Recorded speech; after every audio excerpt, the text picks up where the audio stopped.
G'day viewers, Retro Man here, and welcome to episode 1 of my brand new series, Lost Movies from the 1980s. Today I'll be discussing a sexy jungle adventure, a country and western boxing movie, a wacky comedy about two dummies, and a very funny romantic romp featuring two big stars with loads of charisma.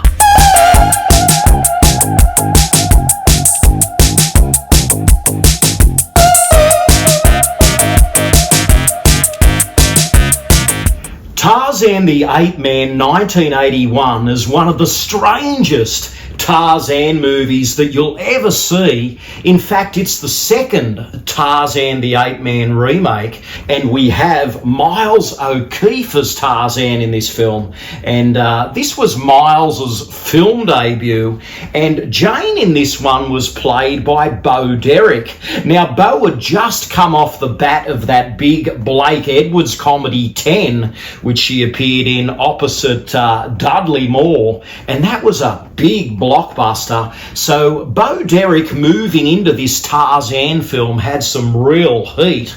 But the thing is that they call it Tarzan the Ape Man, but really the focus is Jane because of the Bo Derek superstardom on display. And this film was directed by Bo's husband, John Derek, and he has really got his wife front and centre in this Tarzan film. In fact, she is so front and centre that for most of the film she is nude. So this is a real eyebrow-raising Tarzan movie. It was something that had never been done before, and MGM at the time was super concerned that this was going to taint the image of Tarzan. But this was a sexy film where all the elements didn't quite work, and for that reason you should really check it out.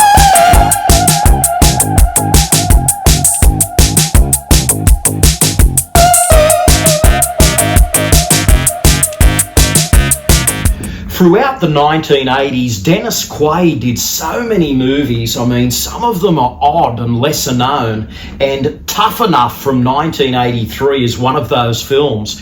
This is a movie about an aspiring country and western singer who tries to make ends meet by entering himself into a tough man amateur boxing competition. So this film has a bit of an odd premise to it, but man, a mix of country and western and boxing, well, you know, I must say it does make for an entertaining watch. And we have a fairly good supporting cast here. We've got Warren Oates in one of his final film roles, and we also have an interesting performance by Stan Shaw as another boxer. So Tough Enough is really this odd film where you get some fights here and there, you get some sweet country and western ballads thrown in, and you get to see Dennis Quaid kind of mix it up a little.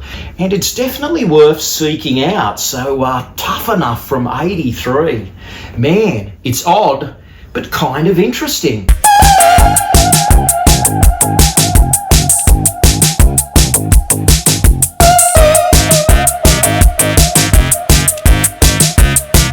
The Whoopie Boys from 1986 is one of the wackiest comedies of the 80s. It stars Michael O'Keefe and Paul Rodriguez. It's a bit of an odd pairing, but this movie here is really dim-witted and slow, and, you know, it has some outrageous moments. The comedy doesn't quite work.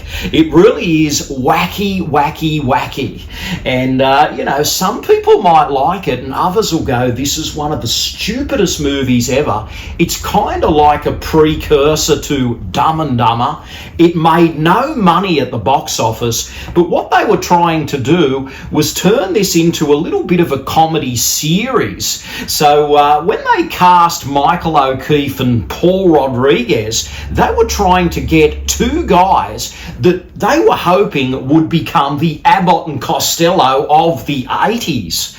And it's really weird thinking about that, that. But, they really had high hopes for these two being a formidable duo. And it's just an odd mix of stuff. So in the movie, they play these two guys that are kind of hired by a company to transport vehicles, and they drive this Cadillac out to Palm Beach, and they get caught up in this really bizarre plot device where they're trying to save this school for needy children. But in order to do that, they have to enter charm school. And it really is a wacky movie. It is just so offbeat, strange. The jokes are just outrageous. I mean, some of them are funny. I will admit there are some big laughs. But for every big laugh, you're there and you're kind of cringing and thinking, what were they thinking? There must be so much ad-lib going on in this movie. But there is a fan base for this film. I think it's kind of a bit of a cult comedy. But for the most part, this is just a lost movie. And many people have never seen it. They've never heard of it. And they don't even know the two actors. They're just not on their radar.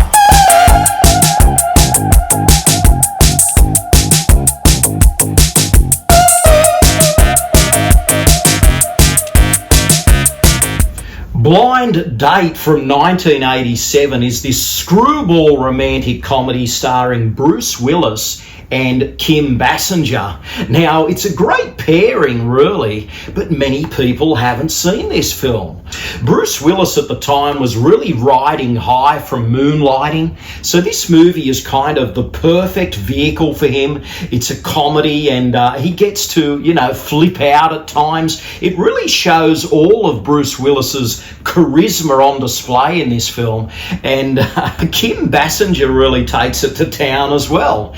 But in this film, Bruce Willis plays a workaholic who decides to go on a blind date with Kim Basinger. I think his brother hooks it up. And anyway, when he meets Kim, he kind of hits it off with her. But as the night goes on, Kim starts drinking. And unfortunately, we find out she has a big drinking problem. She's, out of control when she gets a little bit tipsy, and the night kind of gets that wild, and it transpires into mayhem. And at one point, Bruce Willis ends up in jail, and Kim Basinger is just out of control in this film.